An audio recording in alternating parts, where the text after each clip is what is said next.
أعوذ بالله من الشيطان الرجيم بسم الله الرحمن الرحيم الحمد لله وكفى وسلام على عباده الذين اصطفى أما بعد কাছে ও দূরে দেশে ও দেশের বাইরে যারা এই মুহূর্তে পবিত্র মাহে রমজান উপলক্ষে ধর্ম ও জীবন সম্পর্কে আলোচনা শুনছেন চ্যানেল এসে আপনাদের প্রত্যেককে জানাই আন্তরিক মোবারকবাদ।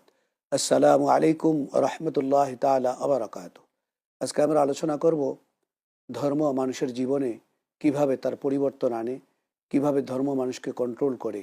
এই বিষয়গুলো নিয়ে আলোচনার জন্য আমাদের স্টুডিওতে উপস্থিত হয়েছেন বিশিষ্ট ইসলামী চিন্তাবিদ হজরত মাওলানা আবু তোহা মোহাম্মদ গুলাম রব্বানী। আসসালামু আলাইকুম ওয়া রাহমাতুল্লাহি ওয়া বারাকাতুহু।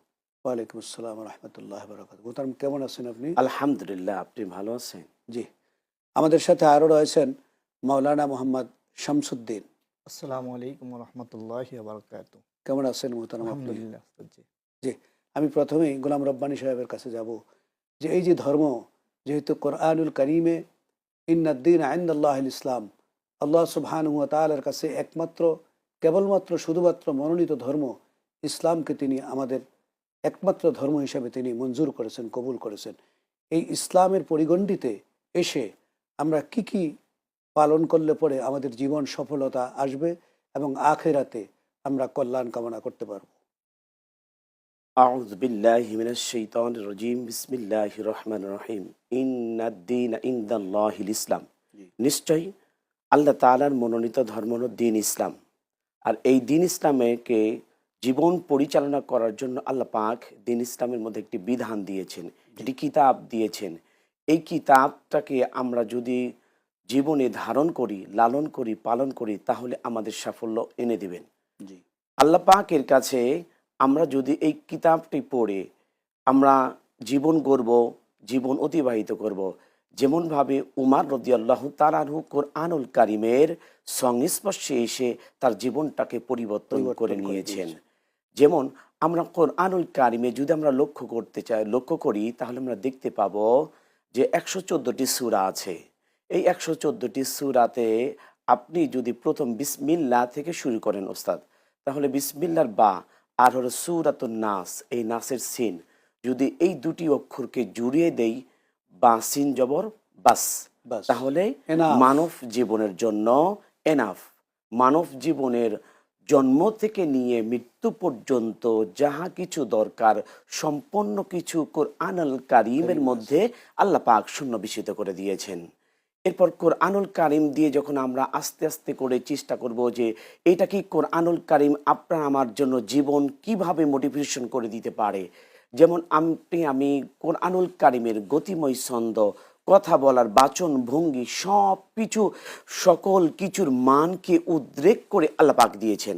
এই কিতাবটি এমন একটি কিতাব যা আপনি আমি তিলাওয়াত করলে বা শুনলে আল্লাহ পাক আমাদের সকলকে নেকি দান করেন। আরেকটি ব্যাপার আছে, কোরআনকে বলা হয়েছে হুদাল্লিন নাস। জি, নট অনলি হুদাল্লিল মুসলিমিন, একথা কোথাও বলা হয় না। জি, হুদাল্লিন নাস তার মানে হলো সমগ্র মানুষের জন্য কল্যাণ, কিন্তু কোরআনুল কারীম। জি।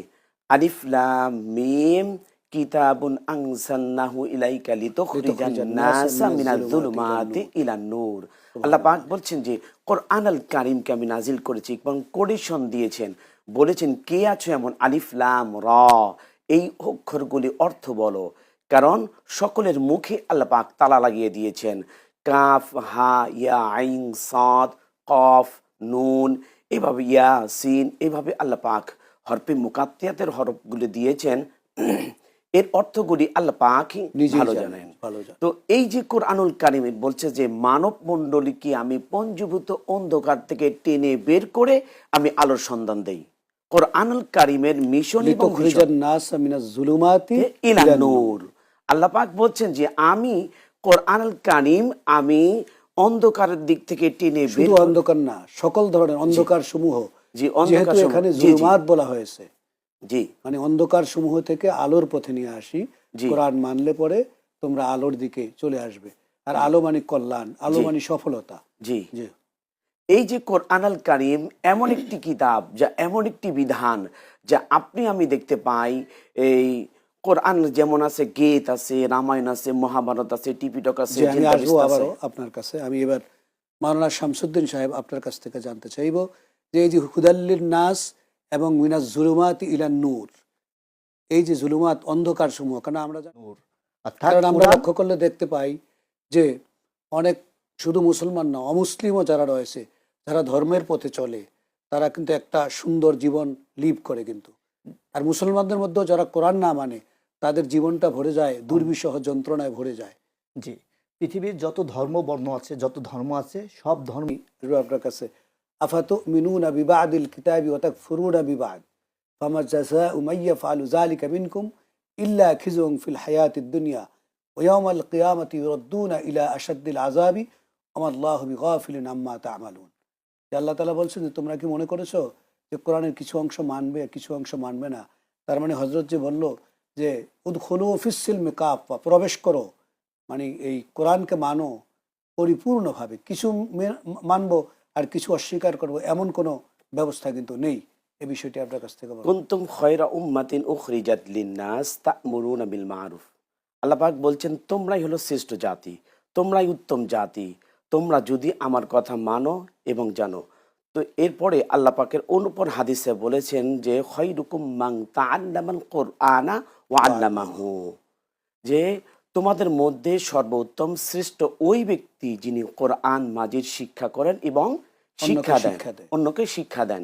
এই যে কোরআনুল কারীম, এরপরে অপরেছে ক্বালা রাসূলুল্লাহ সাল্লাল্লাহু আলাইহি ওয়াসাল্লাম আহলুল কোরআনি হুম আহলুল্লাহি ওয়া খাসাতুহু।